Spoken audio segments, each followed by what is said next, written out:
사랑하는 성도 여러분, 잘 지내셨습니까? 추석 잘 지냈습니까? 하나님의 은혜 가운데 한가위같이 풍성한 종들의 가정되기를 주 예수의 이름으로 축원합니다. 로마서 강해 계속 시작이 됩니다. 로마서는 어떤 바울의 서신 중에서 상황적 서신이 아니라고 했습니다. 그러니까 대부분 바울의 서신은 그쪽 교회가 어떠한 어려움과 환난과 고난이 있기에 그 고난과 환난을 해결하는 상황적 서신이 거의 대부분입니다. 근데 로마서는 그렇지가 않습니다. 로마서에도 어떤 상황이 있는 것은 분명하지만, 그러나 그것보다도 지금 세계의 중심지라고 그때 당시에는 생각하고 있습니다. 바울이 자기가 개척한 교회도 아닙니다. 그래서 이 로마의 교회에는 복음의 진수 처음부터 끝까지를 가르쳐줘서 이들이 바로 서기를 원한다. 그래서 복음의 처음과 마지막까지를 전부 전한 것이 로마서입니다. 그래서 이 로마서는 복음의 논문과 같은 것입니다. 이것은 살아생전에 성도라면은요, 정말 3번 이상은 깊이 강해를 들어야 됩니다. 그리고 확신하건대 로마서를 정말 가슴에 새기고 여기에 나타난 하나님의 은혜가 가슴에 있잖아요. 그럼 첫째, 이단에 안 빠집니다. 구원이 뭔가에 확신이 듭니다. 그리고 그 구원이 구원받는 거에 그치지 않고 현재 어떤 영광이 있구나, 미래에 어떤 일이 일어나는구나에 대한 확신이 들어요. 정말 확신이 듭니다. 그러면 진리를 알지니 진리가 너희를 자유케 하리라고 했잖아요. 진짜 자유가 뭔지를 알게 됩니다. 로마서, 만약에 성경 전체를 놓고 하나만 가지고 무인도로 가라, 그러면 아마 거의 모든 목사님들은 로마서라고 이야기할 겁니다. 창세기부터 계시록까지가 다 나와 있는, 그래서 우리는 이 로마서를 구절 하나하나를 보면서 나무를 보고 숲을 보고 나무를 보고 숲을 보고 이런 방법으로 계속 로마서를 공부하게 될 겁니다. 착실하게 성실하게 잘 들으셔서 복음의 자유가 가득하기를 주 예수의 이름으로 축원합니다. 그리고 로마서는 한마디로 뭐냐면 복음이 뭐냐는 거예요. 복음, 굿뉴스, 유앙겔리온이 뭐냐, 이 복음이 무엇인가를 가슴에 새기잖아요. 그러면 진짜 그때 나오는 자유, 그리고 다른 것이 필요 없습니다 할 정도의 은혜, 이것이 가슴에 가득 차게 됩니다. 그리고 우리 인간들이 가지고 있었던 고민들, 나만 하는 게 아니라 많은 사람들이 고민을 했습니다. 그 고민의 해결책이 이 복음 안에 다 있습니다. 자, 오늘 주제, 그러니까 로마서의 시작은 복음이 무엇인가로부터 시작을 합니다. 자, 로마서 1장 2절에서 7절, 이걸 우리가 한번 읽어봐야 됩니다. 같이 한번 읽겠습니다. 시작. 이 복음은 하나님이 선지자들을 통하여 그의 아들에 관하여 성경에 미리 약속하신 것이라.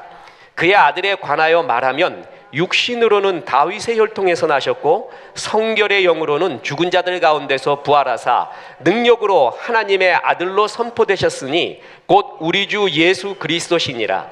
그로 말미암아 우리가 은혜와 사도의 직분을 받아 그의 이름을 위하여 모든 이방인 중에서 믿어 순종하게 하나니 너희도 그들 중에서 예수 그리스도의 것으로 부르심을 받은 자니라. 로마에서 하나님의 사랑하심을 받고 성도로 부르심을 받은 모든 자에게 하나님 우리 아버지와 주 예수 그리스도로부터 은혜와 평강이 있기를 원하노라. 아멘. 이것이 오늘 우리가 공부하고 또 살펴볼 이야기입니다. 자, 뭐부터 나오죠? 바울이 나는 누군가, 이 편지를 쓰는 나는 누군가가 1절에 나와요. 2절부터 바로 시작하는 게 뭐예요? 복음이 나옵니다. 복음. 그러니까 로마서는 복음에 대한 이야기예요. 굿뉴스. 이 복음이 뭐냐는 것을 쭉 설명하고 있는 겁니다. 이게 로마서 전체의 기관차입니다. 그러니까 복음이 뭐냐? 복음을 제대로 알면 구원, 자유, 보호하심, 함께하심, 모든 능력의 함께하심이 체험되고 또한 그로 인해 너희가 자유가 임할 것이다 라는 것입니다. 자, 복음에 대해 설명을 합니다. 자, 복음이란, 먼저 사도 바울은 로마서를 쓴 이유에 대해서 로마서 1장 11절에서 이렇게 말했습니다. 자, 1장 11절이죠. 내가 너희를 보기를 간절히 원하는 것은 어떤 신령한 은사를 너희에게 나누어 주어 너희를 견고하게 하려 함이니, 이렇게 말했어요. 그러니까 하나님의 말씀은요, 우리를 어떻게 하냐면 견고하게 합니다. 우리는 늘 흔들리잖아요. 감정도 흔들리고 두려움도 있고요, 쫓김도 있고요. 그래서 흔들릴 때마다 세상 쳐다보지만 세상 쳐다봐도 계속 흔들리는 건 더 마찬가지입니다. 나를 흔들리지 않게 하는 것, 견고하게 하는 것은 무엇인가 신령한 은사를 확실히 알아야 돼요. 그게 로마서를 쓴 계기, 동기라고 했습니다. 그 신령한 은사가 뭐냐? 바로 복음입니다. 자, 복음을 뭐라고 얘기했어요? 은사라고 이야기했습니다. 자, 이 사실을 잘 기억하시기 바랍니다.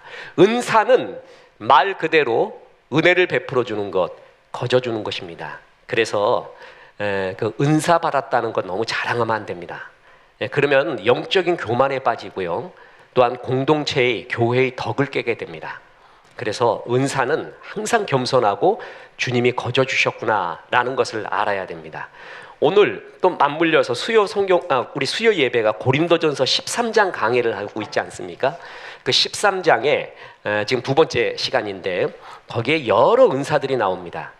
고린도 교회는 은사 싸움이었습니다. 누가 은사가 제일 큰가? 그래서 누가 제일 영적으로 우위에 있는가? 하나님이 주신 것 가지고도 우리 인간들은 이렇게 교만하게 사용을 합니다. 경건을 자기 유익의 이익의 재료로 삼는 것이죠. 그것은 옳지 않습니다. 그런데 은사는 한마디로 하나님이 거저 준 것이다. 가장 큰 은사, 신령한 은사가 있는데 그게 뭐냐면 복음이다라고 얘기합니다. 자, 내가 너희를 보기를 간절히 원했다. 근데 못 갔잖아요. 그래서 편지를 썼다는 거잖아요. 뭘 주기를 원했냐 하면 신령한 은사가 있다. 그것을 제대로 알면 너희는 견고해진다라고 말합니다. 그러면 한번 다시 이 말을 바꾸어 말해 봅시다. 우리가 지금 아직 심령이나 영혼이 우리의 정서가, 감성이, 지성이 견고하지 않아요. 그 이유가 뭐죠? 신령한 은사인 예수님을 제대로 알지 못하기 때문에 그렇습니다. 이 복음을 제대로 알면 견고해진다라는 것입니다. 자, 그래서 이 견고함을 위해서 신령한 은사인 복음을 나눠주기 위해서 했다. 복음이 무엇인가? 대부분 성도들은 은사를 이야기할 때 방언, 신유, 환상을 본다든가 특별한 체험을 한다든가 그 은사만 생각을 합니다. 근데 로마서에서는 예수를 믿어 구원을 얻는다는 이 복음을 가장 중요한 하나님의 은사라고 말합니다. 그러니까 성경은요 전체를 봐야 돼요. 우리가 은사 그러면 방언만 나오는 것 같아요. 은사 그러면 또 뭐 병고침, 귀신 쫓음 이런 것만 생각하는데 성경 로마서에 나오는 최고의 은사, 신령한 은사는 예수 그리스도 복음이라는 것이죠.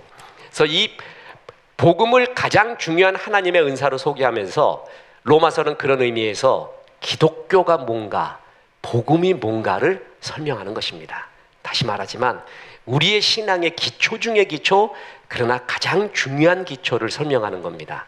의외로 10년, 20년, 30년 신앙생활을 해서도요 이 복음의 구원의 도리, 성화, 영화의 도리 이런 것들을 모르고 신앙생활하는 사람이 많습니다. 그런 사람의 특징이 뭐예요? 견고하지가 않습니다. 흔들립니다.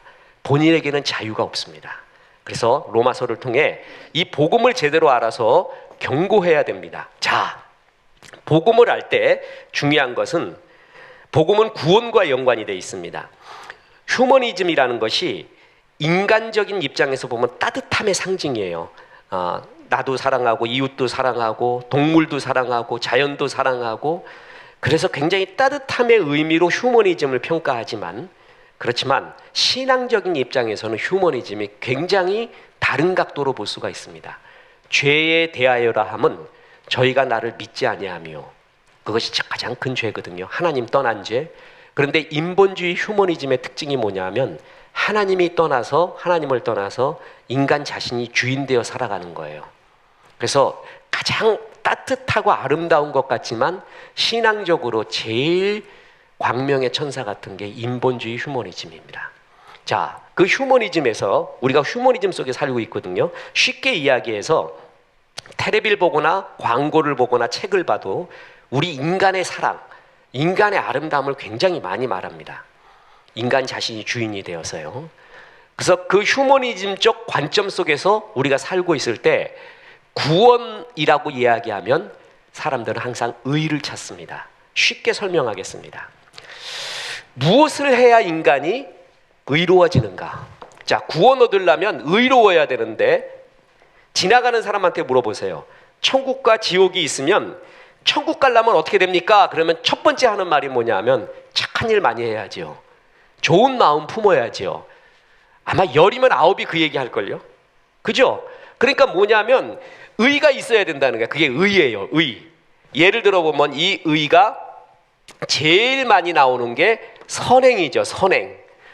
선행을 많이 해야 된다는 거예요. 그죠? 그래서 무엇을 해야 인간이 의로워지는가? 어떻게 해야 사람이 사람다운가?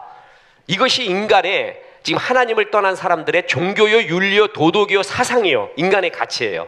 그러니까 이걸 찾는 거예요. 사람다움이라는 게 뭐냐? 무엇을 해야 의로워지는가? 선해지는가? 이게 휴머니즘이 갖고 있는 생각이거든요. 그런데 즉 어떻게 하면 구원 얻는가? 어떤 행위를 하면 구원을 얻는가? 이게 인간의 생각이잖아요. 부자 청년이 예수님을 찾아옵니다. 그때 이 부자 청년이 예수님에게 물은 말이 뭐죠? 내가 뭐라고요? 어떻게 하여야 구원을 얻습니까? 그러니까 어떤 행위를 해야 구원을 얻습니까? 라고 물어본 거잖아요. 그죠? 이게 모든 인간이 갖고 있는, 그리고 보편적인 인간의 구원에 대한, 복음에 대한 기본적인 생각입니다. 내가 어떻게 해야 구원 얻습니까? 다시 말해서 어떤 선행을 해야 구원을 얻습니까? 라고 말합니다. 그런데 로마서를 통해서는 하나님이 구원을 어떻게 베푸셨는가를 설명을 합니다. 그러니까 내가 어떻게 해야 구원을 얻는가 하고 하나님이 이미 어떻게 구원을 베푸셨는가, 이 차이는 천국과 지옥의 차이입니다. 인간은 신앙이 없잖아요. 성령을 안 받으면 전부 여기에서 머물러 있게 됩니다. 이게 의라는 것입니다. 인간이 갖고 있는 의. 어떻게 하면 구원을 얻느냐와 하나님이 어떻게 구원을 베풀었느냐 차이는 천국과 지옥이에요. 자, 어떻게 하면 구원을 얻느냐, 인간이라 그랬잖아요. 이거는 뭐냐면 모든 사고방식과 정신체계의 궁극적인 권위가 어디에 있다는 거예요? 인간 자신에 있다는 거예요. 그러니까 내가 어떤 선한 행위를 해야 구원을 얻지? 어떻게 해야 구원을 얻지? 그러니까 내가 구원이 가능하다는 얘기잖아요. 내가 어떤 걸 하면 구원이 가능하다는 얘기잖아요. 그래서 인간 중심이에요. 이게 휴머니즘적 사고예요. 그래서 내가 이런 행동을 하고 이런 행동을 하면 구원을 얻는다. 그러면 구원의 주체가 누구예요? 내가 되는 거예요. 내가. 자, 예를 들어 보겠습니다. 11조를 많이 하면은 구원을 얻는다. 전 성경에 이런 거 있으면 얼마나 좋을지 몰라, 나는 목사 입장에서.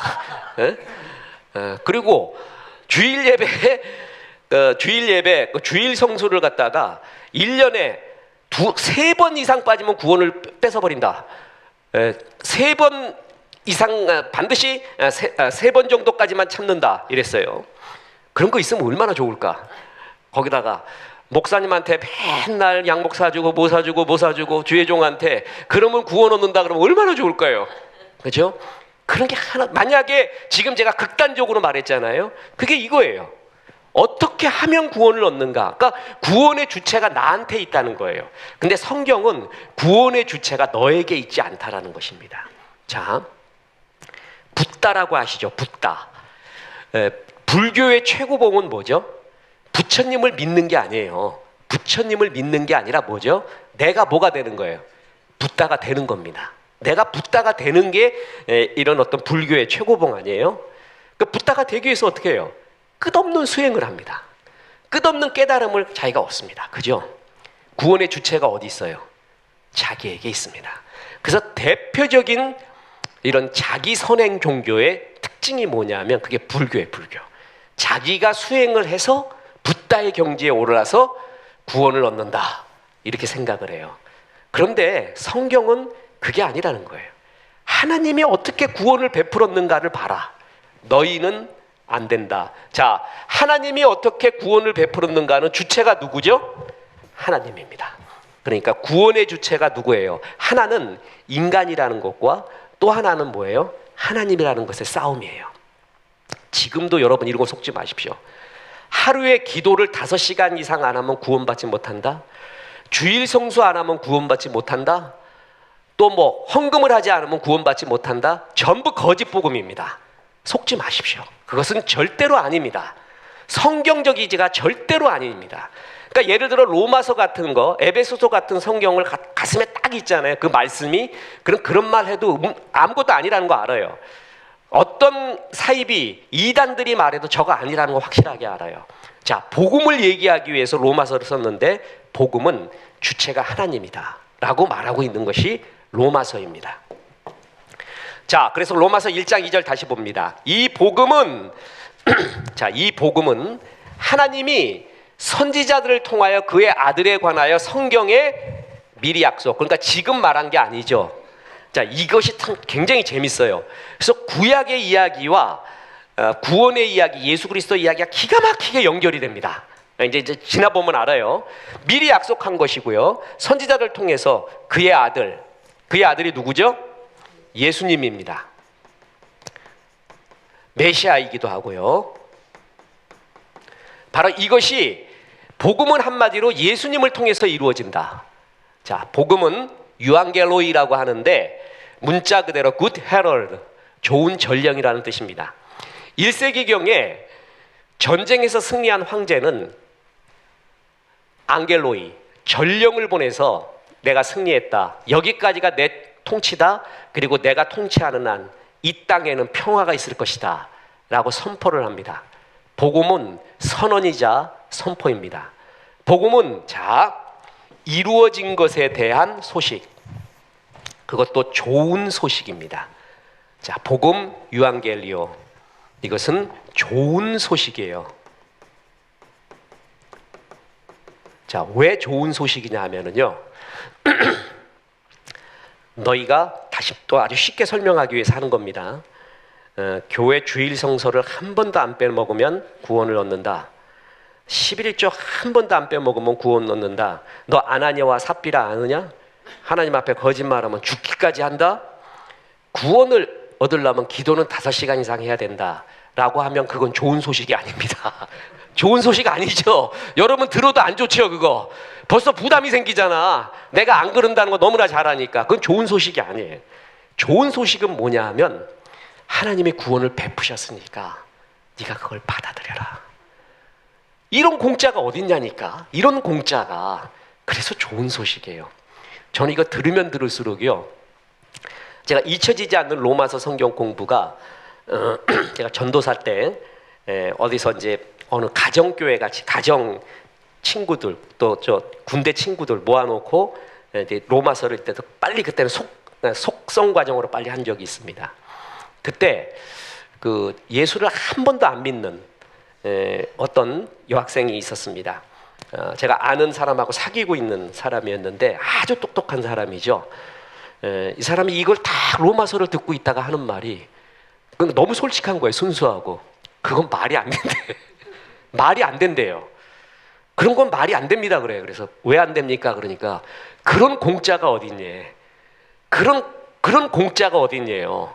그래서 말했죠. 제대로 알고 있다고. 그래서 좋은 소식이에요. 그래서 좋은 소식입니다. 복음은 좋은 소식입니다. 날 살리는 소식입니다. 여러분, 냉면집 좋은데, 칼국수집 좋은데 알면 어떻게 하고 싶어요? 일단 내가 먹고 그 다음에 어떻게 하죠? 알려주고 싶죠? 복음을 정말 알잖아요? 그럼 자꾸 알려주고 싶어요. 전도가 저절로 돼요. 내가 전도 안 하는 이유가 뭔지 아세요? 복음의 환희, 복음의 자유, 그 기쁨을 아직 잘 몰라서 그렇습니다. 제대로 알면 전할 수밖에 없어요. 너무 좋아서 말입니다. 자, 이 복음은 자 이제 들어가요. 그의 아들을 통해서 미리 약속하신 것이다 라고 해요. 그러니까 복음은, 구원은 그의 아들을 통해서 역사한다는 이야기입니다. 그의 아들 예수님에 대한 이야기가 나오죠. 복음이란 자 쉽게 말해서 예수를 믿어 구원을 얻는다는 복된 소식, 굿뉴스입니다. 예수를 뭐 해서요? 믿어서입니다. 이것이 얼마나 복된 소식인지 모릅니다. 인류의 가장 기쁜 소식은 창조주이신 하나님과 우리 인간이 바른 관계 속에서 살 수 있게 되었다라는 소식입니다. 이게 해결되지 않으면 그 사람은 행복할 수가 없습니다. 그리고 일생이 무의미합니다. 자, 인간은 영혼을 사모하는 존재로 하나님 만들었습니다. 영혼의 문제가 해결되어야지 인간은 자유가 있습니다. 그렇지 않으면 nothing. 그래, 목사한 다음에 제일 좋은 게 뭔지 아십니까? 아, 저거 nothing인데 울리는 꽹과리 같은 일인데 지금 저래봤자 자랑은 10년밖에야, 20년밖에야, 저거 아무것도 아니야. 그런 생각이 너무너무 들어요. 그에 대한 자유, 나는 이런 하나님의 영생을 얻었다라는 그 자유, 그 속에서 살고 있다는 프라이드, 그래서 별로 열등감이 없어집니다. 진짜 그렇습니다. 그게 그렇게 좋을 수가 없습니다. 자, 복음은 하나님이, 하나님과 나와의 관계가 아름다워졌다. 그 사랑 안에서 살고 지금 사는 것뿐만 아니라 영혼까지 이어지고 지금 현재의 삶에도 그 하나님이 나와 보호하시고 함께 하시고 능력 주시고 길을 인도하시고. 자, 이제 뒤에 보지만 복음은 현재성과 미래성이 다 있습니다. 그래서 기쁜 소식입니다. 자, 복음이란 하나님과 인간 사이의 화해를 가능하게 한 사건입니다. 이 복음은 바울로부터 시작된 게 아니라 하나님의 것이죠. 자, 하나님으로부터 시작했기 때문에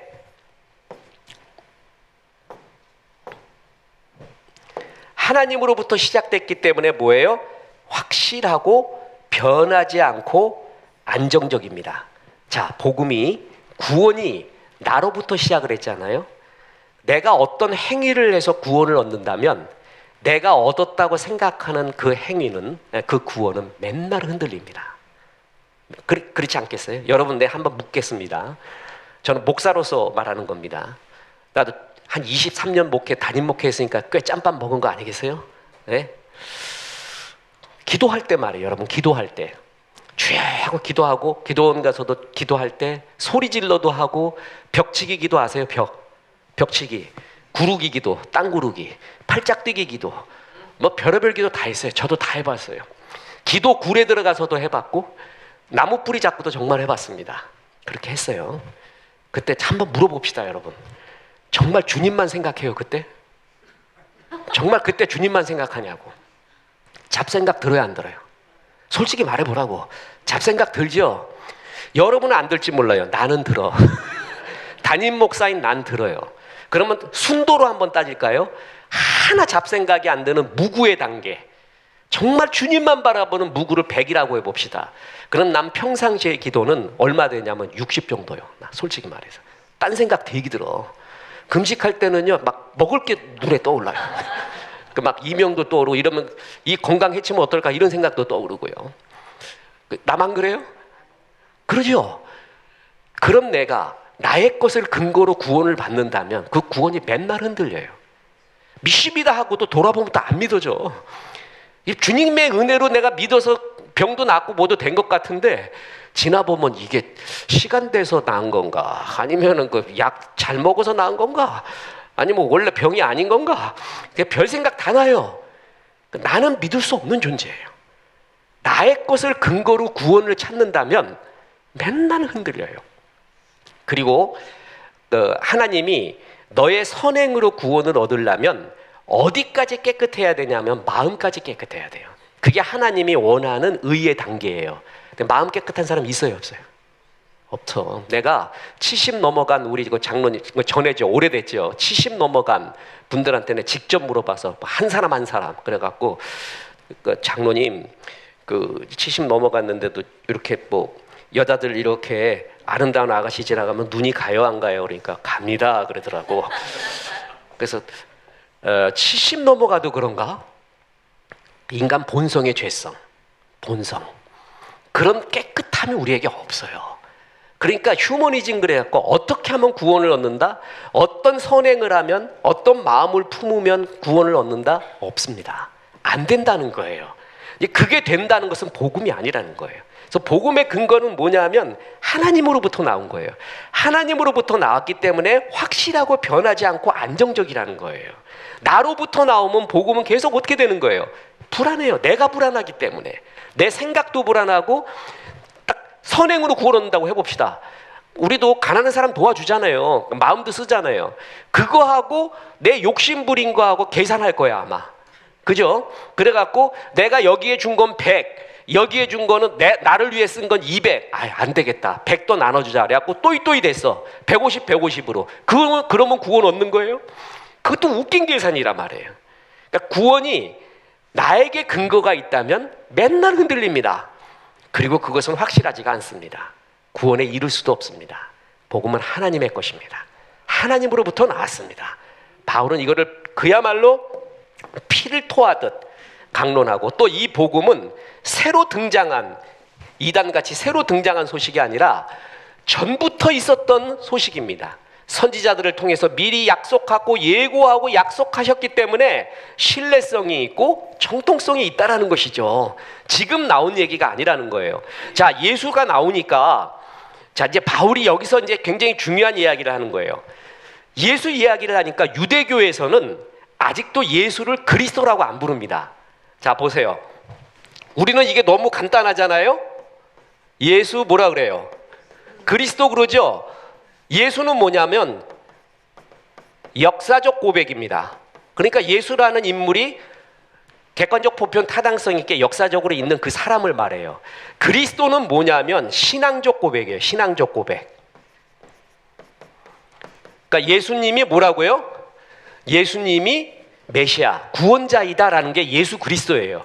근데 예수 안 믿는 사람은 전부 그리스도는 안 부르고 뭐라고만 부르는 거예요? 예수, 예수, 예수 그러는 거예요. 예수. 유대인들도 아직 그래요. 특히 유대인들이 뭐냐 하면 예수는 그리스도가 아니라 수많은 선지자 중에 하나, 실패한 선지자 중에 하나다라고 말해요. 그랬더니 바울이 아니야, 우리가 구약에서부터 기대해왔던 메시아 있지 않은가? 구원에 대한 이야기 있지 않은가? 그거를 쭉 얘기해요. 그리고 그 구원이 바로 예수님한테 이루어졌다라는 걸 말합니다. 새로운 게 아니에요. 그러니까 유대교는 아직도 예수님을 안 믿잖아요. 그래서 이제 종말론 말하는 선교사님들이나 목사님 중에는 이 복음이 이스라엘, back to the 예루살렘이라고 합니다. back to the 예루살렘에 대한 해석이 여러 가지가 있지만 그들이 예수를 믿기 시작하면 종말이 온다는 거예요. 그런데 이제 복음이 다 돌았다는 거죠. 그런데 이미 이스라엘에서는, 유대인 중에서는 예수를 그리스도로 고백하고 예수님이 메시아다라고 고백하는 무리들이 굉장히 많이 있습니다. 나오고 경배하고 있는 중입니다. 그래서 복음이 거의 돌아온 거죠. 북한 남았어요. 북한만 남았어요. 제가 보기엔. 그러면 종말을 예비한다는 거는 북한한테 잘 전해주면 됩니다. 그러면 이제 그제야 이 천국 복음이 나를 증거하기 위하여 온 세상에 전파되리니 그제야 끝이 오리라. 이제 예수님이 이제 재림하시게 될 날이 멀지 않은 것입니다. 자, 그래서 이 예수를 통해서 구원 얻는다는 것이 새로운 말이 아니라는 거예요. 다시 잘 보세요. 이 복음은, 내가 지금 말하는 예수 믿고 구원 얻는다는 복음은 하나님이 선지자들을 통하여 그 아들에 관하여 미리 약속하신 것이라. 자, 요게 바울이 또 증언하고자 하는 거예요. 그러니까 지금 내가 새롭게 너희 이렇게 알고 있었지만 이제 새로운 것이야 라는 게 아니라 옛날 창세기부터 나온 이야기라는 거예요. 그러니까 이 이야기는 뚝 떨어진, 믿지 못할, 정통성이 없는 이야기가 아니라 옛날부터 나왔던 얘기야. 자, 옛날에 이런 사건이 있었지, 율법 받은 사건이 있었지, 아브라함 사건, 모세, 엘리야, 다윗 다 얘기해요. 유대인 하면은 그냥 세 명이거든요. 아브라함, 모세, 다윗. 그 중에 빼라면 뭐예요? 아브라함 빼고 모세, 다윗이란 말이에요. 그리고 또 빼라면 모세 빼고 다윗은 하면 안 남는단 말이에요. 그런데 그 사람들의 정통성을 전부 이어받은 게 뭐예요? 그의 아들 예수다 이거예요. 예수. 그러니까 이제껏 우리가 기대해왔던 것이 바로 왔잖아. 그 사람이야 바로. 그 얘기하는 거예요. 뚝 떨어진 게 아니라는 것이죠. 그만큼 정통성이 있고 옛날부터의 얘기가 이제 음결이 되었다라고 말하고 있는 겁니다. 복음은 하나님께서 우리에게 주신 은사고 예수를 믿어 구원에 이른다는 것이고, 그 예수는 지금 뚝딱 온 게 아니라 옛날부터 예언하시던 그 바로 왔다. 이게 로마서 전체의 주제입니다. 이것이 전체의 주제예요. 그것을 지금 1장에서 2절에서 벌써 말하고 있는 것이죠. 자, 그래서 그러면 예수님이 그 복음의 주체인 이유가 뭐냐면, 자, 그의 아들에 관하여 말하면 3절에 나오죠. 이제 육신으로는 다윗의 혈통에서 나왔다. 그리고 영으로는 하나님의 아들이다. 이렇게 말해요. 메시아가 되기 위해, 구원의 중재자가 되기 위해서는 하나님을 잘 알아야 되고요, 인간도 잘 알아야 됩니다. 성경은 예수님을 가리켜 가장 인간을 잘하는 분. 왜냐하면 예수님은 뭐였어요? 인간이었습니다. 참 인간. 그리고 하나님을 잘하는 분 정도가 아니라 하나님의 아들이잖아요. 그래서 이것을 이 세상에서 가능한 것은 예수님밖에 없다. 그의 아들에 관하여 말하겠다. 복음은 그의 아들에 대한 이야기다. 복음은 그의 아들을 통한 구원의 이야기다. 그런데 그 아들이 어떤 존재냐 하면 육신으로는 다윗의 혈통. 그러니까 유대인 중에서 다윗의 혈통이다 그러면 알아요. 왜냐하면 하나님이 다윗의 혈통에서 메시아가 나온다는 예언을 했습니다. 그래서 끝없이 그것을 알고 있었던 거예요. 그 혈통에서 났다라고 말합니다. 다윗의 혈통을 통해서 어떻게 오셨어요? 참 사람으로 왔습니다. 그리고 약속을 성취한 분입니다. 하나님은 다윗의 후손 가운데 만왕의 왕 메시아가 나올 것이라고 유대인들에게 이미 얘기해 놨습니다. 그러니까 유대인 입장에서 보세요. 예수라는 분이 나타났는데 메시아라는 분이 헷갈리는 거야. 만왕의 왕, 그들이 생각하고 있었던 메시아과는 로마의 학정에서 벗어나서 유대인을 다윗 왕 때처럼 최고의 민족으로 만들어주는 것, 그게 그들이 갖고 있었던 메시아관이에요. 그래서 예수님을 따라다녔던 제자, 사도의 어머니까지도 뭐라 그래요? 주의 날을 회복할 때가 그때니까 그때면 내 아들은 영의정으로 또 하나 아들은 좌의정으로 삼아주십시오. 그 얘기한 거예요. 그들의 메시아관이 그랬습니다. 근데 분명한 거는 다윗의 혈통으로 온다라는 것이죠. 그런데 예수님은 다윗의 후손 가운데 왔습니다.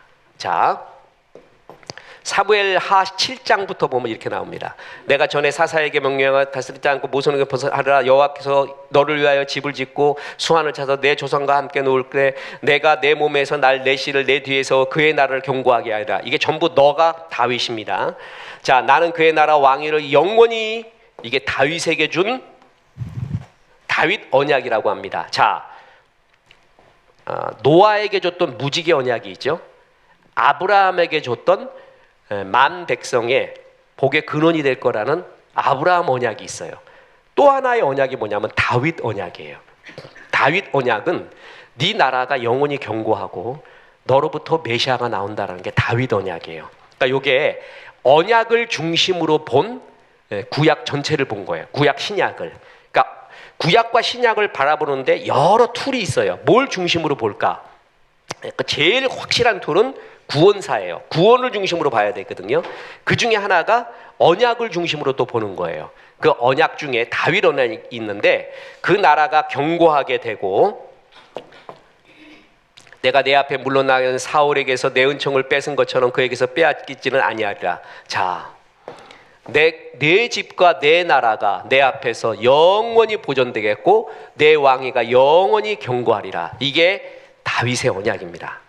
이 다윗에게 준 이 언약의 성취, 그 나라가 영원하다라는 그 성취가 예수에게 이루어졌다. 지금 바울은 그걸 말하고 그 예수는 또 어떤 존재냐 하면은 다윗 이야기를 더하면 다윗의 통치와 고난, 영광은 많은 부분에서 메시아의 삶을 예언하고 있습니다. 자, 보세요. 내 하나님이여 내 하나님이여 어찌 나를 버리셨나이까. 우리 성경 조금만 알면 알죠? 이거 어디서 들었어요? 이거 어디서 들었어요? 그렇죠. 십자가에서 예수님이 엘리 엘리 라마 사막다니, 나의 하나님 어찌하여 나를 버리셨나이까 이렇게 얘기했잖아요. 예수님 말 같았는데 시편의 말이었어요. 시편에 이미 그 얘기가 나왔어요. 이게 성경 말씀의 위대성인데 다윗이 시 2편, 22편, 110편을 기록을 했잖아요. 다윗이. 그런데 이것을 가리켜 뭐라고 말하냐 하면 메시아 시편이라고 합니다. 자, 셰익스피어의 작품, 저도 지금 감동하는, 새삼스럽게 감동하는 것이 전에 몰랐는데 왜 셰익스피어가 위대한가, 톨스토이가, 도스토옙스키가 왜 위대한가를 지금 보잖아요. 그러면 좀 느껴지는 게 있어요. 야, 이래서 위대하구나. 이래서 대단하구나라는 걸 알거든요. 고전이라고 그래요. 그걸 고전. 고전은 뿌리 깊은 나무입니다. 그거는 시대를 넘어서고요, 장소를 넘어서요, 인류 보편 주제를 갖고 있다라는 의미죠. 그게 고전의 의미 중에 하나이거든요. 그런데 그것은 아무리 오래가도 영원하지는 않고 그 고전이 구원을 주지는 못합니다. 근데 성경 말씀의 위대함은 뭐냐면, 성경 말씀의 해석은 두 가지로 봐야 되는데, 하나는 그때 당시의 상황 하에서 봐야 돼요. 컨텍스트, 그때 당시의 상황 하에서. 그때 당시의 상황에서 이런 말을 했구나. 그래서 거기서 미닝, 의미를 뽑아내야 됩니다. 그런데 거기서만 그치면 그것은 성경 말씀을 그냥 문학적으로 해석하는 거하고 똑같아요. 성경 말씀의 위대성은 예언성이 있다는 것입니다. 다윗은 원수들이 하도 많이 자기한테 달려들어요. 진짜 너무 괴로워 죽겠어요. 그러니까 뭐라고 고백했어요? 내 하나님이여, 내 하나님이여, 어찌하여 나를 버리셨나이까? 이렇게 고백을 했는데, 이것은 다윗의 고백인 줄 알았더니 하나님이 뒤에 나중에 메시아가 그 고백을 할 것이야 라고 다윗의 고백을 통해 미리 메시아의 고백의 그림자를 보여주고 있다는 거죠. 이게 일반 문학 작품과 성경의 결정적인 차이 정도가 아니라 천국과 지옥 차이입니다. 어떤 문학 작품도 그건 안 됩니다. 그죠? 저도 글 쓰면 돼요. 나도 멋진 글을 써서 뭐 베스트 되고 뭐 인정도 받으면 멋지게 인정받지만, 이런 생명과 영원성, 예언성이 있지는 않습니다. 그런데 다윗이 시 2편, 22편, 110편에서 그때 상황에서 쓴 것 같지만 그것은 그 시대를 넘어서 메시아가 이런 고백을 하게 됩니다. 설명할 길이 없는 거죠. 그러니까 유대인들은 아는 거예요. 예를 들어서 예수님이 십자가에서 죽으십니다. 그리고 이렇게 말합니다. 나의 하나님, 나의 하나님, 어찌하여 나를 버리시나이까? 이렇게 말했어요. 그때 만약에 서기관들이 그걸 듣고 있었다고 쳐보세요. 성경에 정통한 바리새인과 서기관들이. 그들이 어느 정도로 정통했냐 하면은요, 동방박사가 왔잖아요. 그래서 유대인의 왕이 난대요. 그러니까 헤롯이 딱 듣고, 이놈들이 지금 큰 일을 벌이고 있구나. 그들을 죽이지는 않고 저기 왕궁에 있는 바리새인 서기관들에게 묻습니다. 유대인의 왕이 어디서 나냐? 그랬더니 그들이 뭐라 그러냐면, 왕이요, 잠깐만 기다려 보십시오. 우리가 성경 좀 찾아보고 얘기하겠습니다가 아니라 곧바로 대답을 합니다. 유대 땅 베들레헴입니다. 그들이 이미 다 알고 있습니다. 어떤 의미인지. 그때 만약에 그들이 예수님이 십자가에서 죽을 때 저 하는 소리를 딱 들었다면 뭐라고 생각하냐면, 저 이상한 놈이네. 저 다윗의 고백을 왜 해? 다윗의 유명한 고백인데 저거 왜 저걸 메시아가 하고, 저 사람이 하고 있지? 이렇게 깜짝 놀랐을 거예요. 그랬듯 예수님의 삶은 자기 혼자 떨어져서 자기가 고백한 게 아니라 구약 때부터 내려왔던 예언, 하나님의 마음, 그것을 그대로 표현하는 길이 많았다는 것이죠. 그 대표적인 게 다윗이에요. 다윗. 그래서 다윗의 후손으로 나와서 다윗이 했던 고백, 다윗이 그때 겪었던 그 모든 것을 메시아가 그대로 말하면서 겪으면서 신비하게 다윗의 이야기와 결정적으로 매치가 되고 있다는 거죠. 그러니까 만약에 양심 있는 바리새인과 서기관이라면은요, 엄청 도전을 받았을 거예요. 그러니까 바리새인과 서기관도 나중에 핑계치 못하는 이유는 뭐냐면, 예수님이 메시아 하나님의 아들이라는 것을 바리새인과 서기관에게도 보여줬습니다. 분명히. 그런데 그들이 받아들이지 않은 거예요. 그들이. 그건 나중에 이야기합니다. 바리새인과 서기관들도 정말 양심 있는 학자라면 알아요. 저건 메시아밖에 할 수 없는 일인데, 특히 뭐냐 하면 완전 totally blind, 완벽한 맹인이, 맹인도 저거 보니까 여러 부류가 있대요. 1급, 2급, 뭐 3급 이렇게 해갖고 완전히 안 보이는 사람, 그야말로 암흑인 게 완전한 맹인이고요. 어떤 것은 밝은 것과 검은 것은 구별하고요. 어떤 거는 보이는데 남자 여자를 구별 못하고요. 이것도 이제 다 등급이 있다고 합니다. 근데 완벽한 맹인이 눈을 뜬다? 이거는 메시아만 할 수 있는 일입니다. 근데 그걸 예수님이 했죠. 그거를 바리새인들이 봤습니다.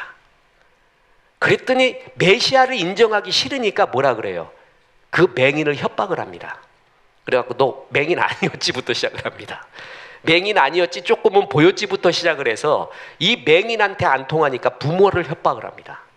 그렇게 해가지고 메시아가 아닌 것을 자기들이 믿고 싶은 거예요. 자, 이런 게 성경 보면 기가 막히게 연결이 됩니다. 예수님은 유대인들이 그렇게 바라고 다윗의 혈통에 나오고 다윗의 정통성을 이어받고 다윗의 왕국을 이어받는다는 것을 알고 있어요. 예수님이 그랬다는 거죠. 봐라, 우리가 그렇게 믿고 있는데 예수님이 그러지 않았느냐. 다윗의 고백들, 이 수많은 고백들이 예수님이 했던 고백과 예수님이 당했던 일들을 여기서 미리 다 말하고 있습니다. 그렇죠? 그러니까 뚝딱 오신 분이 아니라 역사와 정통 속에서 오셨다라는 것이죠. 그리고 예수님은 그뿐만 아니라 하나님의 아들이라는 거예요. 하나님의 아들. 제가 이 얘기할 때 항상 말하죠. 하나님의 아들은 뭐라고요? 하나님이죠. 이게 제가 불경건하게 이렇게 예화를 들어서 죄송하지만 이렇게 할 수가 밖에 없어요. 사람의 아들은 뭐예요? 사람이고 개의 새끼는 개죠. 그럼 사람의 자식은 사람이고요. 하나님의 아들은 뭐예요? 하나님이죠. 어렵지 않죠? 하나님 그 자체예요. 성결의 영으로는 죽은 자 가운데 부활하사 능력으로 하나님의 아들. 그러니까 아까 말했듯이 예수님은 구약 때부터 예언되고 성취되고 있었던 다윗의 혈통, 참 인간이고 또한 하나님의 아들, 참 인간과 참 하나님의 아들이기 때문에 메시아가 될 수 있습니다. 이게 바로 예수님은 참 인간이자 참 하나님이라는, 우리가 들어보셨죠? 50% 인간, 50% 하나님이 아닌 참 인간이요 참 하나님이라는 선언. 그 신앙 고백 마찬가지예요. 맞습니다. 그래서 예수님은 이 둘을 갖고 있습니다. 그래서 메시아가 될 자격이 충분히 있고 그를 통해 역사한다. 그러니까 바울이 말할 때요, 무조건 믿어라가 아니에요. 여러분, 믿어라에서는 뭐가 중요하냐면 믿음의 내용이 중요해요. 묻습니다. 믿어라 그래. 내가 어렸을 때 그러니까 처음 예수 믿고 다녔던 개척교회 목사님이 이제 부흥사 스타일의 목사님이었습니다. 이분이 제일 많이 말하는 게 뭐냐면 믿습니까? 믿으십시오였어요. 근데 그때 내 어린 나이에 묻고 싶은 게 이래요. 뭘 믿어요? 믿음의 내용이 있잖아요. 그러니까 뭘 믿어야 되냐니까. 믿음의 내용이 중요한 거예요. 내가 이것을 믿습니다 그래야 되는데 그건 안 가르쳐주고 무조건 믿습니까요? 그럼 무조건 그냥 믿으시오 그래서 믿고 싶은데 뭘 믿어야 될지 모르겠어. 바울이 믿습니까? 라고 말할 때 그냥 말하는 게 아니라 지금 전부 믿음의 내용을 말하고 있는 거예요. 이러이러하니까 이걸 믿어라. 그러니까 그리고 너무나 그 믿음의 내용이 정확해요. 그리고 너무나 멋있어요. 자, 하나님의 아들 예수님은 메시아일 수밖에 없는데 구약 때부터 예언했던 다윗의 후손이다. 참 인간이야. 그리고 하나님의 아들이야. 이러니까 그만이 메시아가 될 수밖에 없다. 어느 선지자가 하나님의 아들이냐? 어느 위대한 사람이 하나님만이 할 수 있는 기적을 베풀 수 있느냐? 예수님밖에 없다.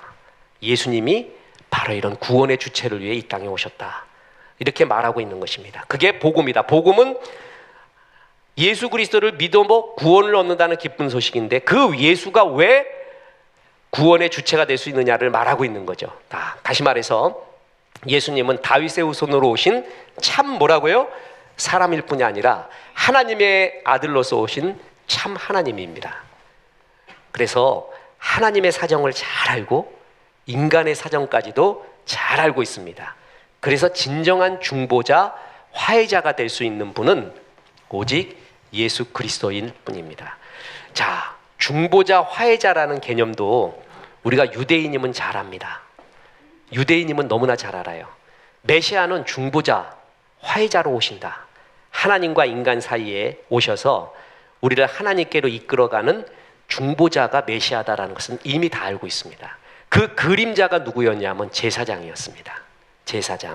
제사장은 인간의 죄를 다 짊어지고 가갖고 하나님 앞에 제사를 지내죠.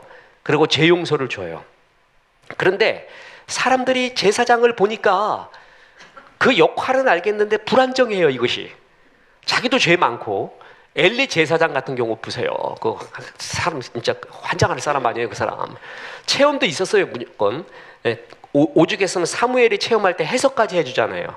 다음에 하나님 부를 땐 이렇게 대답해라. 그 얘기는 뭐예요? 자기도 체험이 있었다는 거죠. 근데 나이 들어서 다 까먹어 버렸어요. 그러고 난 다음에 의자에 앉아 있다가 죽어버리잖아요, 자빠져서. 그 제사장 보면은 역할은 굉장히 멋있는데 불안정해요. 완벽한 제사장이 있는가?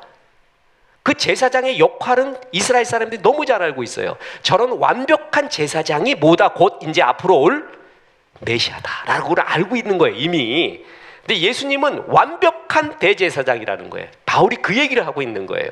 그래서 참 하나님이고 참 사람이다. 그래서 진짜 중보자가 될 수 있고 죄도 없으신 분이다. 우리에게 있는 대제사장은 우리의 연약함을 간과하실 분이 아니요, 우리에게 대제사장이 있다 그랬잖아요.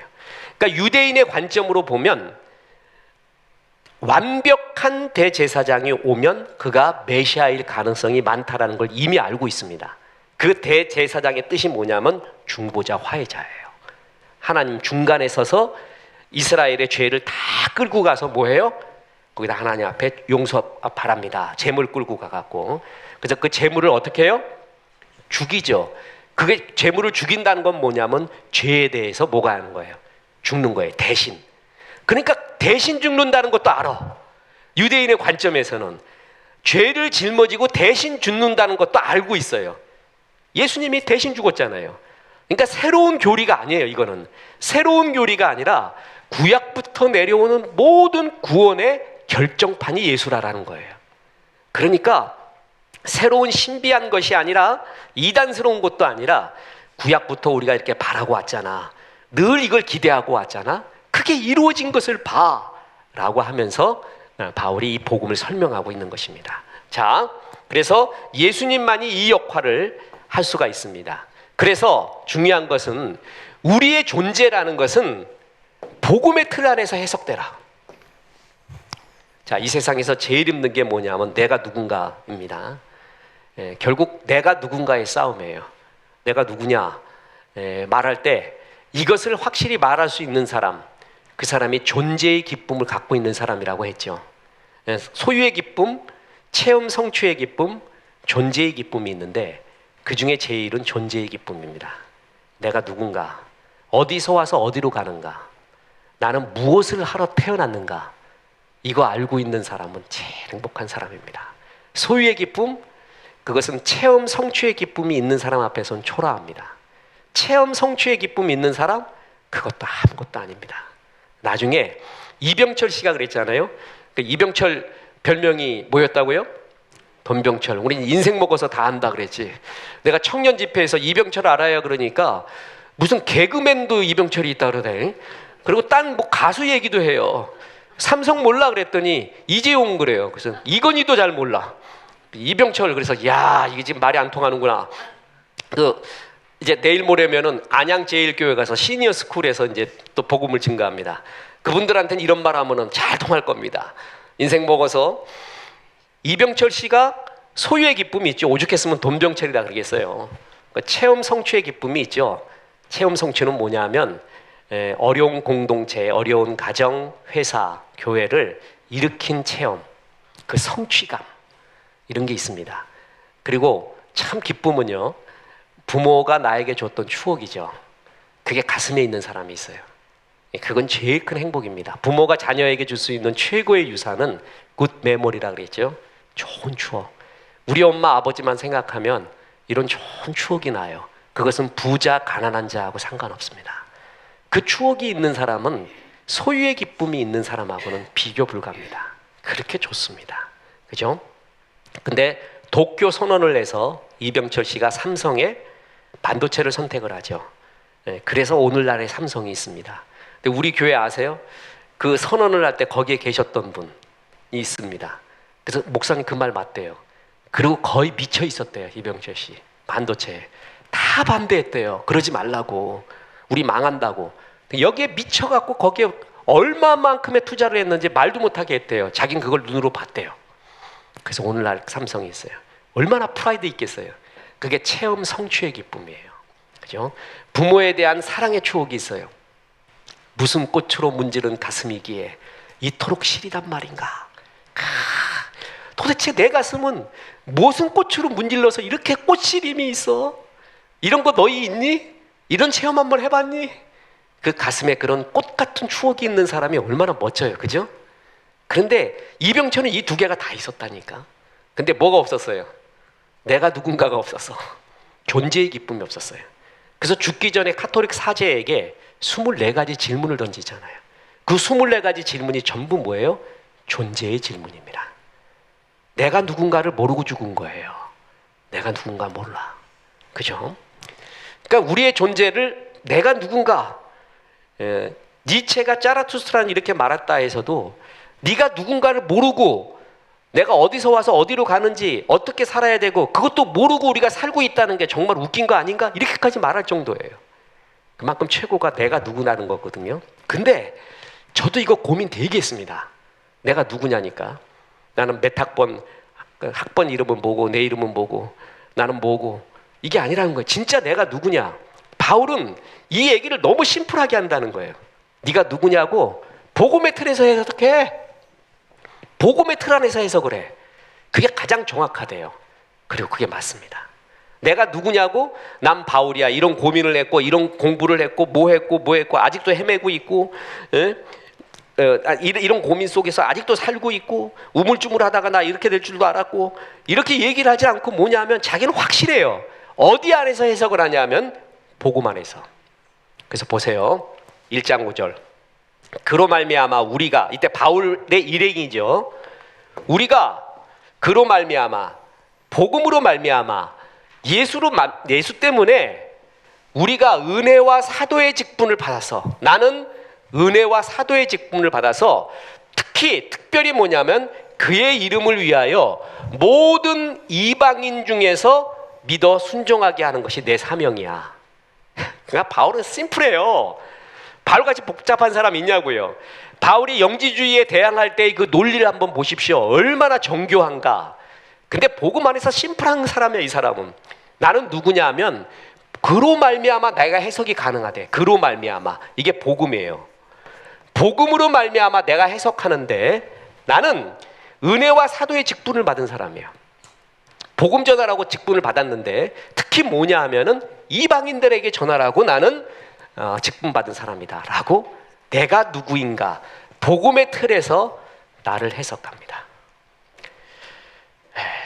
여러분 제 얼굴도 한번 보면 나보고 지금 요즘 집사람이 갑상선 비대증인가 확대증인가, 난 밥을 많이 안 먹는데 왜 살이 찌느냐, 그게 혹시 있을 수 있대요. 그래서 그 조사해보라 그래서 나도 이제 성경 공부 끝나면 한번 조사해보려고 합니다. 나 밥도 별로 안 먹고 많이 안 먹는데 왜 살이 찌는가.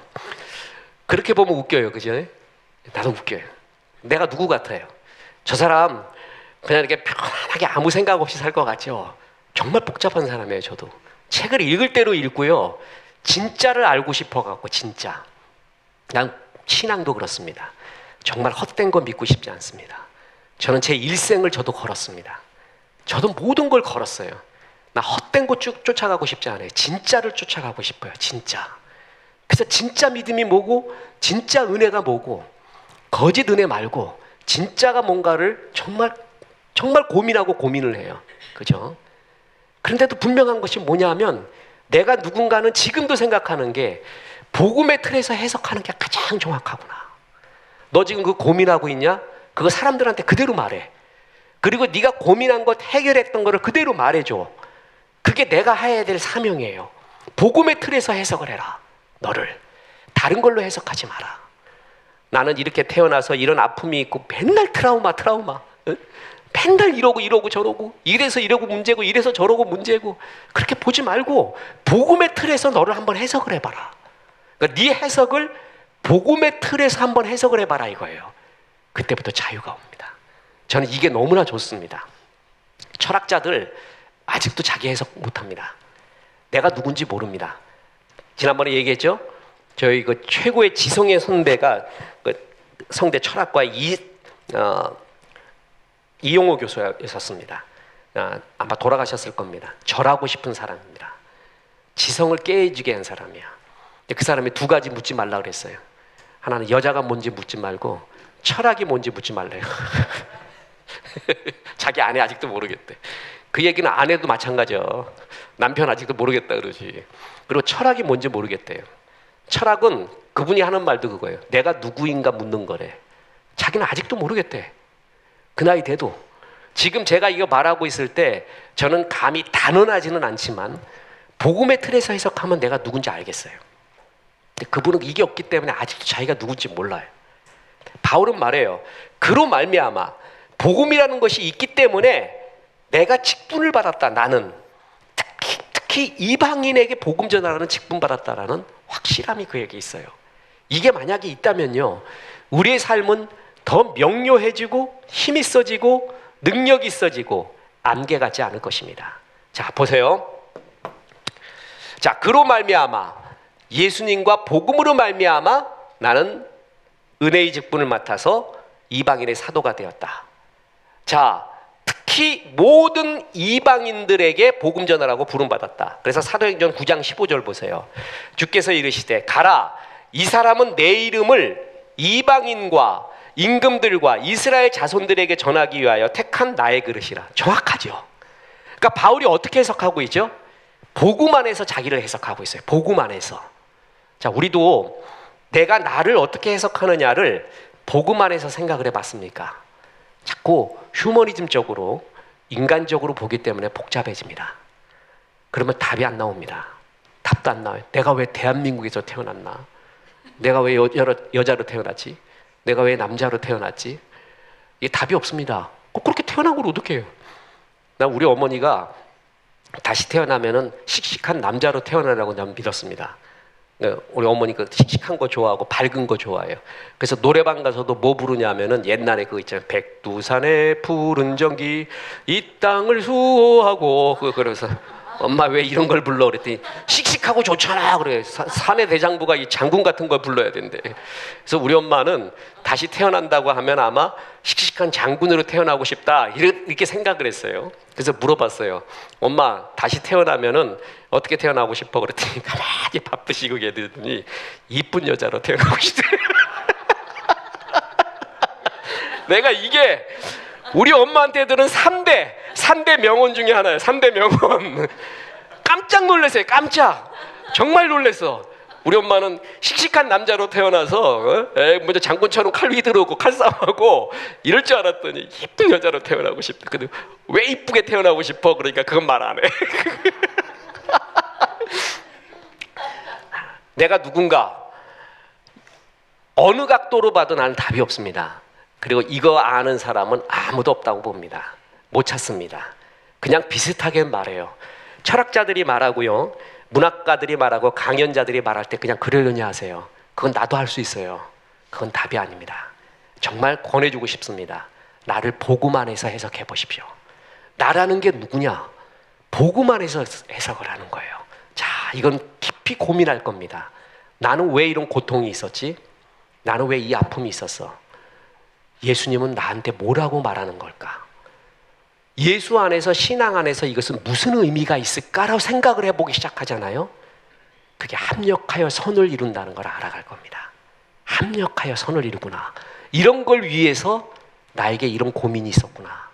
이걸 위해서 이런 게 있었구나. 복음 안에서 해석하는 게, 그로 말미암아 해석하는 게 가장 큰 답입니다. 그러면 정말 심플해집니다. 정말 좋아집니다. 그리고 해석이 되기 시작합니다. 그래서 나는 이방인과 임금들에게 이 복음 전하라고 바울이, 하나님이 날 택했다라고 자기를 해석합니다. 그리고 이 편지를 받는 로마 교인, 그것은 우리를 말하죠. 너희도 이렇게 해석하라라고 말합니다. 자, 그래서 믿어 순종하게 한다. 로마 교인 성도를 부르신 하나님, 우리를 부르신 하나님, 너희도 그들 중에, 자, 그로 말미암아 나는 이런 사명을 받았다 그랬죠. 그럼 너희는 어떻게 하느냐? 너희들도 예수 그리스도의 것으로 부르심을 받았다. 하나님의 사랑을 받았다. 너에 대한 해석이에요. 이 편지를 받는 성도로 부르심을 받았다. 그리고 이것을 믿고 받아들이고 있는 자에게 하나님 우리 아버지와 주 예수 그리스도로부터 은혜와 평강이 있다, 이겁니다. 너도 어떤 존재냐 하면 하나님으로부터 예수 그리스도의 것이라고 부름받았어. 지금 하나님의 사랑을 입고 있고 성도로 부르심을 받았어. 그런 자들에게는 하나님의 은혜와 평강이 있다, 이걸 알아라 라고 말하고 있는 거예요. 나에 대한 해석입니다.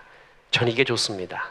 내가 누군가 이 복음 전하기 위해서, 그 중에서도 나는 설교하기 위해서, 글로써 방송으로서 복음 전하기 위해서, 그 중에서도 뭘 하느냐? 그럼 예를 들어서 저는 시중에 나와 있는 수많은 인문학의 이야기, 인간의 이야기를 성경적으로 해석해서 이 문화가 하나님의 것이라는 것을 증명하기 위해 하나님이 날 택했구나, 그걸 하라고 하는구나, 저는 확실히 알겠습니다.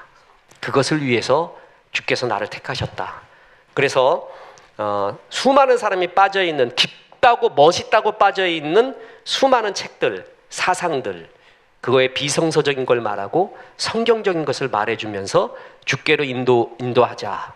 그것이 나의 사명이고, 또 에베소서 2장 10절의 말씀을 잘 풀어 전하는 게 나의 사명이고, 점점 좁혀지는데 그게 그렇게 좋을 수가 없습니다. 그리고 힘이 써지고요. 바울은 나뿐만이 아니라 너희도 부르심을 받은 자다. 하나님의 사랑하심을 받았다. 그렇죠? 은혜와 평강이 있어라. 자, 이거를 조금만 더 민감한 분이면은 어디서 많이 봤다라고 느낄 수가 있습니다. 지금 우리 주일 예배를 뭘 강의하고 있죠? 유다서를 하고 있습니다. 한 장밖에 안 되죠, 유다서는. 그걸 한 줄 한 줄 강의하고 있고, 수요 예배도 고린도전서 13장을 한 줄 한 줄 하고요, 로마서도 한 줄 한 줄 하고 있습니다. 지금 강해의 시절입니다. 하나님이 이 강해가 딱딱한 것 같지만 이게 새겨질 때 얼마나 은혜가 되는지 주께서 이걸 말하고 있는데, 유다서에서 말하고 있습니다. 너희에 대해서 말하죠. 거짓에 휘둘리지 마라. 참 진리 안에 서라. 하나님이 지켜주신다. 너희도 지켜라. 너희는 누구냐라고 내 존재에 대한 세 가지 선언을 하고 있습니다. 뭐죠? 하나님의 부르심을 받은 자, 그 다음에 하나님의 사랑하심을 받은 자, 하나님의 보호하심을 받은 자였어요. 똑같죠? 그리고 유다서에서 그래서 네 속에 이것이 있어라. 사랑과 긍휼과 은혜를 말합니다. 그랬더니 여기도 똑같이 말하고 있어요. 구도가. 그러니까 성경이 연결이 되는 거예요. 뭐냐면 하나님은 유다를 통해서, 하나님은 바울을 통해서, 베드로를 통해서, 뭘 통해서도 주는데도 그 마음이 똑같이 역사하는 거예요. 그게 뭘 의미하고 있어요? 성령의 마음이 이렇다는 거죠. 하나님이 우리를 향한 마음이. 그러니까 분명한 거는 너는 부르심을 받은 존재예요. 던져진 존재가 아니라. 그러니까 내가 경험하고 체험하고 겪었던 일에는 이유가 있다는 거죠. 복음을 위한 부르심이었다는 거예요. 그리고 그것은 하나님의 사랑을 지금 받고 있대요. 사랑받는 존재의 위대성, 그 변하지 않는 사랑을 받는 자의 그 자존감, 그 보호하심, 그런 사람 속에 있는 은혜와 뭐라고요? 평강. 그러니까 복음을 제대로 알면은 진짜 이것이 있습니다. 그러니까 진리를 알지니 진리가 너희를 뭐라고요? 자유케 하리라. 그러니까 이걸 체험하며 살아야 되는 거죠. 바울은, 유다는 분명히 말하고 있어요. 너는 이런 존재라고. 그런 존재로 해석을 하고 살면, 자, 나를 부르심을 받은 존재요, 하나님의 사랑을 받은 존재로 정말 믿고 그것 통해서 살아가면은 네 마음속에 은혜와 평강이 분명히 있다. 복음 안에서 해석하면 네 자신을 이런 하나님의 은혜와 평강이 너희에게 있을 것이다. 그리고 복음의 이게 뭐예요? 현재와 미래성이에요. 그러니까 단순히 구원만 준다는 게 아니에요. 이래서 로마서가 좋은 거예요. 단순히 하나님의 자녀가 되었다로 끝나는 게 아니라 그 하나님의 자녀가 누릴 수 있는 영광을 말해줘요. 그게 복음의 현재성과 미래성이에요. 이거를 다 말해주는 게 로마서의 전체의 그림입니다. 그래서 너희에게 이게 있어라. 예수 안에서 해결하라. 다른 걸로 해석하지 말고 다른 툴로 해봤자 다 똑같습니다. 답이 없습니다. 부르심 안에, 그로 말미암아 복음 안에서 너를 해석해봐라. 그럼 너는 부르심은 받은 자야. 하나님의 사랑을 입은 자야. 너는 은혜와 평강이 이렇게 해석하면 네 마음에 있을 것이야 라고 말해주고 있습니다. 자, 첫째, 우리는 예수 그리스도의 것이다. 자, 이게 자, 여러분 만약에 이런 말 하잖아요. 그럼 벌써 인본주의 휴머니스트는 되게 싫어해요. 내가 내 삶의 주인이지 무슨 내가 하나님의 것이야 이렇게 나와요. 그죠? 그러니까 이런 거는 성령 받으면은 딱 아멘이 나옵니다. 만약에 이런 게 거부함이 없이 아멘, 나는 예수님의 것, 하나님의 것입니다 라고 하잖아요. 그게 하나님을 믿고 있는 증거예요. 근데 이게 되기 싫어. 그러면 그가 성령 받았는가를 의심해 봐야 돼. 안 받은 사람 되기 싫어. 내가 주인인데 뭐 그런 소리 하고 앉았어 이러고 앉았어요. 그리고 하나님의 사랑을 받고 있어요. 우리도 성도는 교회의 처치 멤버죠. 그리고 하나님의 거룩한 존재로 부름을 받았다. 그리고 그런 사람들은 은혜와 평강이 있을 때, 자, 너희 마음은 은혜로 굳게 함이 가장 아름답고 마음에는 은혜가 있어야 가장 아름답습니다. 마음의 평화가 평화거든요. 근데 마음이 괴로운 이유, 은혜가 없어요. 그리고 항상 시기가 있고 공로의식이 있고 질투가 있고 욕심이 있어요. 그러면요 마음이 평화롭지 않습니다. 마음에는 은혜가 있어야 돼요. 그리고 부르심의 사명을 다할 때는 뭐가 있다고요? 평강이 있습니다. 그러니까 내가 무슨 일을 하고 있다? 주의 일을 하고 있다. 그때 뭐가 임해요? 평강. 자, 보세요. 다시 봅니다. 받은 모든 자에게, 자, 성도로 부르심을 받은 모든 자에게 하나님 아버지로부터 뭐라고요? 은혜와 평강. 내 자신을 부르심을 받은 존재, 하나님의 사랑을 받은 존재로 해석하고 있어요. 그 사람의 마음에 뭐가 있다고요? 은혜와 평강이 있습니다. 그렇구나. 신앙에도 기질이라는 게 있거든요.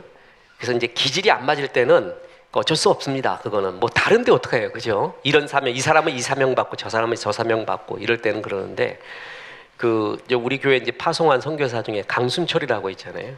그분보다 또 더 한 분이 강순관이라고 형님입니다. 더 한 분이에요. 대학교 선배이기도 한데 대학교 앞에서 구두를 닦았습니다. 문과대 앞에서 구두 닦았어요. 구두. 그리고 이제 도시락 이런 보리밥, 난 세상에 그렇게 맛없는 밥은 처음 먹어봤어. 나 진짜 그건 지금 먹으래도 군대 짬밥 비교도 불가야. 이만한 통에다가 딱 이렇게 4개로 나눠서 아침, 점심, 저녁, 그 다음에 후식 이렇게 해가지고 김치 하나, 신김치. 그런데 얼굴은 그렇게 밝아요. 그리고 한 번 우는 경우를 못 봤어요. 자기 인생을 비관하거나 우는 경우를 저는 보질 못했습니다. 강했습니다. 그리고 뭐 이런 플랜카드 쓰거나 그러면 자기가 군대에서 배웠대. 그리고 자기가 쓰겠대. 그 돈 갖고 우리 전도합시다 이러는 거예요. 한마디로 순결의 종이에요. 근데 무서워서 이렇게 같이는 못 가요. 일단 기도 시작하면 기도를 시작을 하면은 체력이 못 버티겠어. 5분 하면 되잖아. 왜 1시간을 해? 그리고 그냥 이렇게 기도하면 되는데 왜 사람을 진 눌러 그냥 아주 막 치고 그냥 아주. 내가 그래서 침 내겨 왔잖아. 침 다 튀어가지고. 그 대학교 때 말이에요. 내 지금 할 것도 많고 놀 것도 많은데 붙잡히면 기도실 한번 데리고 가면은 체력이 완전히 다 빠져갖고 나와버린 거예요. 또 도망 다녔어요. 내가 도망. 이제 그게 이제 다른 거예요. 내가 이분을 볼 때,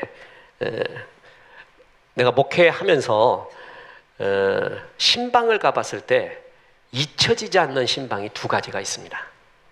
정말 꿈에도 잊혀지지 않는 신방. 이제 우리 강남 비전교회에서의 신방 하나가 있었고요. 또 하나가 이제 그 강순관 선배님 집 신방. 올라갔는데 신방을 가는데 산으로 가, 산. 그래서 형님, 그때 순철이하고 같이, 그러니까 야, 집 가자니까, 그러니까 여기가 집이래. 산에 움막을 접봤군요. 인디안 집 같은 거. 진짜 있었습니다. 산에. 근데 그 인디안 집이 지금 여러 개 한 20개 있었어. 그 중에 하나 들어가. 그런데 이제 엄마가 눈이 멀었어요. 못 하시고, 그때 돈이 없어가지고, 엄마가 눈을 포기하고 자식놈 눈 살려준 거예요. 강순철. 근데 엄마 왔어요. 그러더니 부엌이 곧 방이고 방이 곧 거실이고 그것이 곧 신발 놓는 곳이야. 말도 못하는 냄새. 근데 눈먼 어머니가 이러고 쳐다보는데 이 어머니 씻겨드리고 새벽기도 다녀요. 그리고 이제 고기 남은 거네 갖고 왔더니 고기 구워준대 어머니. 그래서 그때부터 알았어요. 내 평생 사명은 이 집에 고기 제공하는 거다. 그렇게 잘 먹어 고기를. 그 덤으로 준 기름 다 먹어. 야 그거 먹지 마 그래도 그거 좋다고 먹어요. 네, 그때 놀란 게 뭐냐면 이 형님 이 세 삼형제요. 강순신, 강순관, 강순철 얼굴에 티가 없습니다. 여러분 보면 알 겁니다. 얼굴에 티가 없어요. 애지하는 거는 울지도 않아요. 울지도 않아요. 감성이 막 이러지도 않아요. 주님 나라 생각하고 주님 이 땅을 용서하십시오 할 때 또 꺼이꺼이 울어. 그래서 나하고 너무 틀려갖고 내가 부담이 돼 죽겠어요. 부담이 되는 거야. 부담이 내가. 근데 그 마음 가운데 뭐가 있냐면 은혜와 평강. 그 마음에 주가 주신 은혜. 주 여호와는 나의 힘이시요 나의 노래시요 찬송을 부르는데 옆에 있으면 진짜 주님이 부르는 것 같아요. 내가 그 삶을 봤기 때문에. 그 삶을 봤기 때문에 알아요. 어떻게 살았는가를 알기 때문에 진심이 있어요. 은혜와 평강이 정말 저기에 있구나. 하나님이 정말 살아있구나. 근데 그 집 스토리를 내가 아주 나중에 알았어요. 내가 만약에 그런 경험을 했다면 난 맨날 떠버리고 다니면서 내가 이렇게 아픈 존재야부터 시작을 해갖고 나 좀 이해해줘부터 시작을 해갖고 많이 할 것이에요. 한마디도 몰랐어요. 그것도 막 집중적으로 내가 형사 콜롬보처럼 막 그냥 코치코치 물어가지고 알아냈지 자기 말로 하지도 않았어요. 그거 소용이 없대. 나 같으면 그게 굉장히 인생에서의 아픔이고 상처고 말도 못할 스토리거든요. 그 말 하나도 안 해. 그런 말 물어봐도 말 안 해. 다 알아놓고 난 다음에 yes or로 대답해. 그러면 그때 얘기해요. 예. 3명이 다 그래요. 3명이 정말 놀랬어요. 하나님이 살아계시더라고. 정말 그걸 보니까. 그러면서도 그 마음의 은혜와 평강 얼굴에, 그리고 주님 앞에, 그리고 늘 내가 잘못한다고 회개한다고 그러고. 진짜 복음 안에서 자기를 해석하고 있어요. 복음 안에서 그리스도 안에서 자기를 해석하고 있어요. 그때 하나님이 살아계시는구나. 그때 하나님이 주시는 게 마음의 은혜와 평강이구나 라는 걸 압니다. 저도 복음 안에서 나를 해석할 때 그렇게 자유롭습니다. 그래서 하나님이 이런 경험을 하게 하셨구나. 제일 이해 안 되는 게 뭐예요? 이해 못할 고난이잖아요. 그죠? 계속 말하지만 주일날 목사님이 그렇게 예배 잘 드리려고 그러는데 놀러 가갖고 다리 부러지면은 그건 다 이해해. 왜 부러졌는지. 그거는 해석이 너무 쉬워. 인과관계가 너무 쉬워요. 그죠? 이런 건 쉽다니까. 근데 신앙에서 제일 어려운 게 뭐냐면 이해가 안 되는 고난이에요. 그건 해석이 안 돼요. 잘했어. 정말 잘하려고 했어. 근데 왜 아프냐고. 왜 안 되냐고. 이거 어떻게 이해를 해요. 그죠?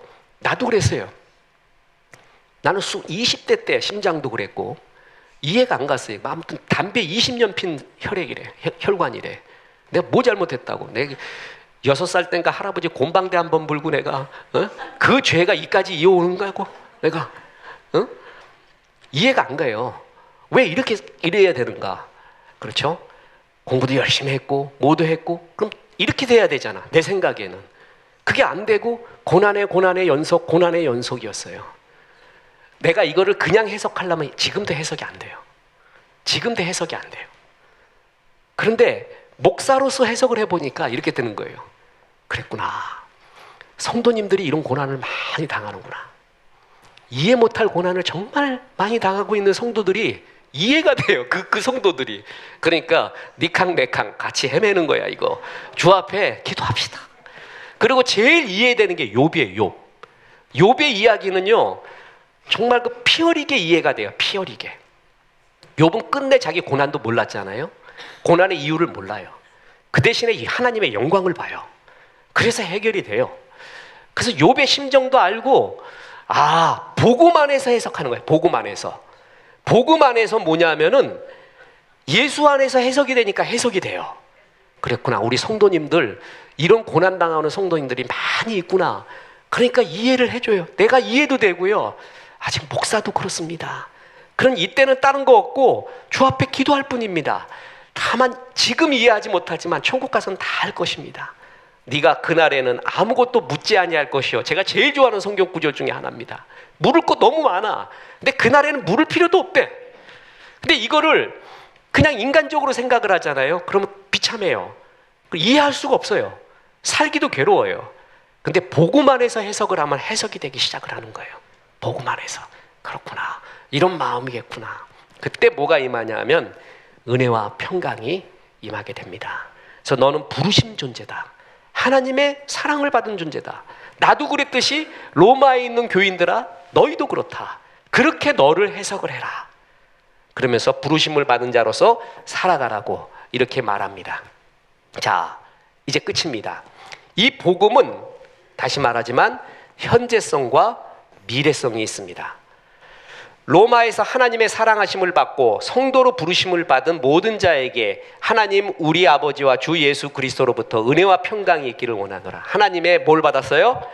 사랑을 받아서 부름을 받은 겁니다. 자, 사랑받은 존재, 사명이죠. 부르심은 사명입니다. 이 두 개가 있을 때 살아나가는 거예요. 사랑받는 존재다. 존재성, 내가 할 일. 죽도록 사랑하는 사람이 있는 것과 죽도록 사랑할 일이 있는 것. 이 두 개가 날 살려요. 우리는 그가 만드신 바라, 존재, 그리스도 예수 안에서 선한 일을 위하여 지으심을 받은 자니 사명. 이 두 개가 있을 때 내가 살아가요. 죽도록 사랑받는 거, 그리고 죽도록 사랑할 일이 있는 거. 이 두 개가 나를 살리거든요. 너는 하나님의 사랑받았다. 존재성, 성도로 부르심을 받았다. 사명성입니다. 이 두 개가 있는 사람, 존재와 사명이 있는 사람은 은혜와 평강이 너희에게 계속 임할 것이다. 자, 다시 말합니다. 바울이 내가 너한테 신령한 은사를 주기를 원하는데 예수 그리스도를 통한 복음이야. 굿뉴스야. 예수를 믿음으로 구원을 얻는다는 것이야. 그래서 예수를 믿음으로 하나님의 자녀가 됐어로 로마서가 끝나는 게 아니에요. 그것은 하나님의 자녀가 됐다라는 것은 무슨 의미인 줄 아느니? 그리고 그 복음의 현재성과 앞으로 일어날 미래성의 풍성함, 충만함을 설명을 다 하고 있어요. 그 중에 하나가 뭐예요? 바로 은혜와 평강이 우리 마음에 일단 있다는 거예요. 이런 게 얼마나 좋은지 모릅니다. 그러니까 복음은 진짜 나를 뒤집습니다. 뒤집어 버립니다. 그래서 심령, 달려갈 길, 마음의 상태, 모든 것들을 하나님 앞에 완전히 뒤집어 버립니다. 그래서 하나님의 새 사람으로서 주의 부르심에 마땅하게 생활하게 합니다. 자, 그래서 믿음으로 말미암아 구원을 얻는다라는 그 구원이 그리스도인의 뭐라고요? 현재와 미래 전체에 어떻게 영향을 미치는가, 이걸 설명하고 있습니다. 자, 영원한 우리 영광된 삶으로 복음이 복음된 가치로 우리를 인도하고 있다. 그러니까 이 복음을 제대로 믿으면, 예수 그리스도의 복음의 은혜를 제대로 알면은, 제대로 깨달으면은 너희에게는 이런 영광의 삶이 있다. 자, 이제 끝으로 이 설명을 합니다. 다 도망간 놈들이 있어요. 죄를 짓고요. 그래서 다 도망가서 비참하게 살아갑니다. 언제 나를 쫓아오면 어떡하는가? 언제 잡히는가? 여러분 그런 거 꿈꾸잖아요. 이렇게 교통 위반해가지고, 아이고 이거 봤을까 안 봤을까? 옛날 CC 없을 때. 근데 뒤에서 그냥 삐뽀차가 그냥 삐뽀 하고 와봐요. 그때 그 가슴 덜컹덜컹 하는 거. 차라리 들키는 게 편해. 그냥 벌금 무는 게 낫지. 그 전에 그 상태는 비참하거든요. 그렇게 있었어요. 그런데 왕이 그들을 다 용서하기로 했습니다. 용서하기로 했어요. 그래서 그들을 다 용서한다고 선포를 했습니다. 선포를 했어요. 그런데 그 소식을 들은 놈이 있어요. 그래서 그걸 깨달았어요. 아, 왕이 다 용서했구나. 이제 나 이 토굴 속에서 이렇게 살 필요 없어. 행복하게 다시 옛날처럼 가족하고 오손도손 살면 돼 라는 놈이 있고, 하나는 그걸 못 들은 사람이 있어요.